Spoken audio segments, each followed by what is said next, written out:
job and you're looking for an environment, it doesn't matter where it is. Think about those questions, because you want to be encouraged to be able to run. You want to run free. You want to run, okay, not just walk. You want to run. You've got lots of energy. You're smart. You're bright people. You're dedicated. You know, you're in school working your tail off. Okay. When you get out in the workplace, you want to be in that place that you can just run, sprint, run free, just go for it. You never wake up in the morning and think about, oh, I got to go to work this morning, or I got to do this. As my dad said, you just get up and start living. You just get up and you start doing the things that got to be done. And that is such a shift from working in a business or working in a job where you've got to go somewhere and you've got to do something.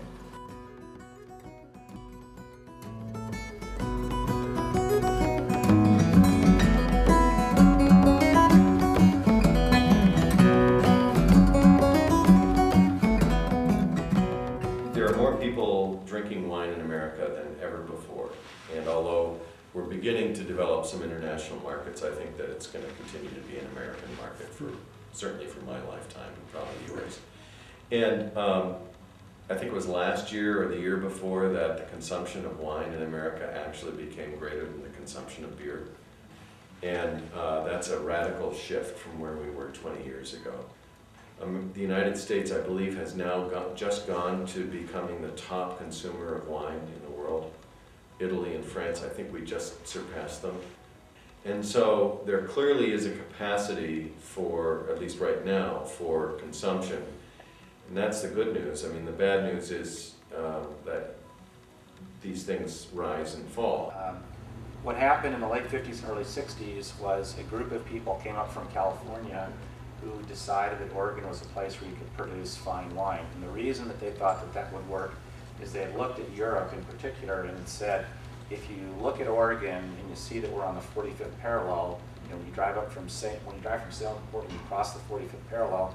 They sort of followed the 45th parallel all the way around and said, where does that hit in Europe? And where it hits is wine country, particularly in France and in Germany. And they said, well, if you can make fine wine there at that parallel, then there's a decent chance that you can do it here. The reason why my parents chose this spot, because in their research, they decided that if the land had been successful as orchards, it could be potentially successful as grapes as well. And the neighboring farmers used to call this the banana belt, that it was a couple degrees warmer. And now we know that the Dundee Hills, because we're protected by the Chehalem Mountains, where on the other side of Newburgh, and then the coastal range, the Dundee Hills does have a little bit more protection in terms of the weather, and so we are a couple degrees warmer than surrounding areas. But also, part of what they're selling is this notion of independent, people who are connected to the land and are more interested in quality than in getting rich. And, it's part of the story, it's part of the marketing pitch. But it's a real challenge, I think, for marketing, because you're not just selling Gallo, you're not just selling Mondavi, you're selling Oregon.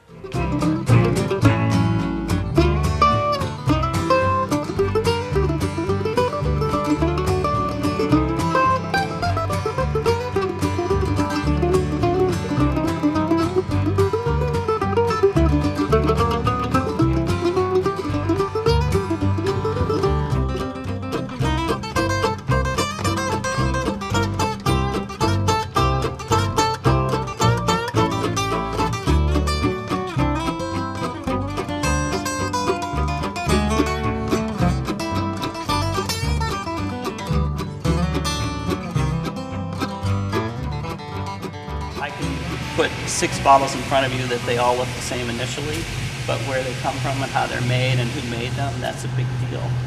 So quality assurance is a huge thing. You're going to ante up in the game for a wine business is you got to make good wine. If you don't make good wine, you're toast. You've got to make good wine. But that image, the branding, the message that you want to you want your customers to see you as and perceive you as is very important. Everybody in Oregon is working on brand Oregon, right? So they've all got their individual brands, but everybody is collaborating in the sense of brand Oregon. But you are each a brand. Well, in the wine business, wines are brands. And so understanding brands and what goes into brands and the design creativity that enables someone to identify with their brand is a big deal. Learn that well. Study that.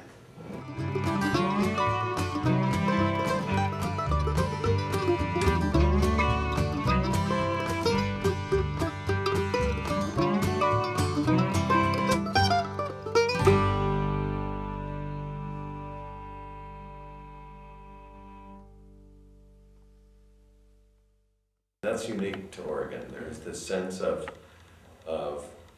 respect and cooperation that you don't find in a lot of other areas, and certainly not in a lot of other businesses. And it's something that they really treasure and are doing their best to maintain. It's hard though. Yeah. Rob Stewart was my first boss in Oregon, so that's kind of a nice thing that you came here straight from him. I worked at ERAF for 3 years in the cellar, and then I moved on into the service industry. I worked for Tina's in Dundee for 14 years, and then been here for almost a year.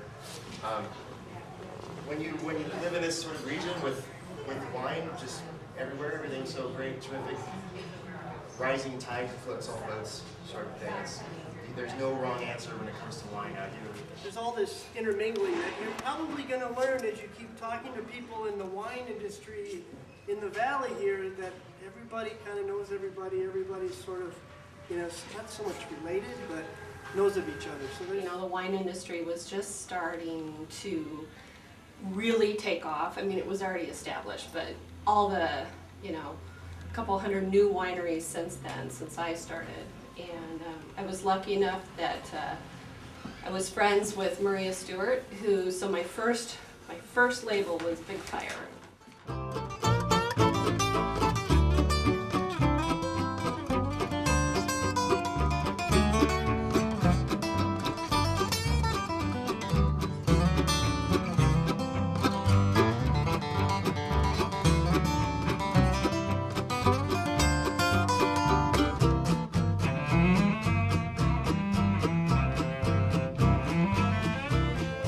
Interviewing people, I don't know how many we had in the room that we had hired, and I think the only thing I told them is they're all going to be spoiled because they're never going to work for an owner like this in their career as they move on, because Wall Street basically is where most of our money comes from for our industry, and it's a different feeling. It really is. So working for an independent that has this kind of vision and this kind of passion for doing things right. It's a passion thing, and my point here is that passion from Frank, passion from Trish, passion from Marie and I, and a decision to run our lives, be in control of our lives. That's what drove us here. So we're all over the world. It's right here inside. It's the passion to help, to make them better. And that is the real pursuit. If the pursuit comes from your heart, you'll do well. I love it. We don't have to travel all over the world to meet new people, and they all come to us. You got to find passion for yourself.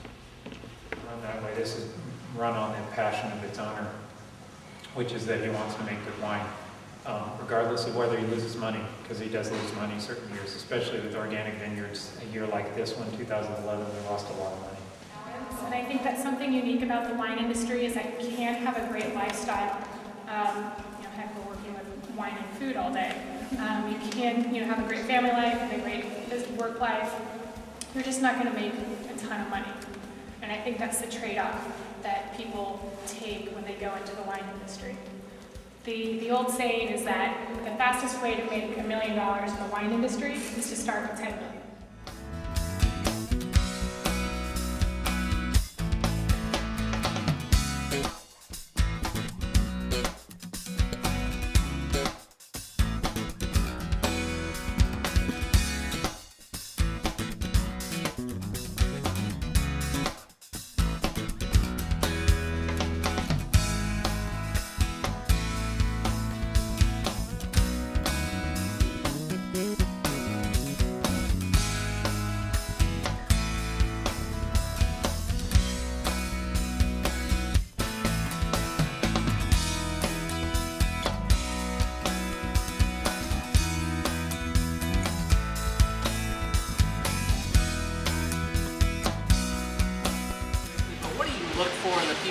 hire. They better doggone be better than me. Detail-oriented. Ask questions. Energy.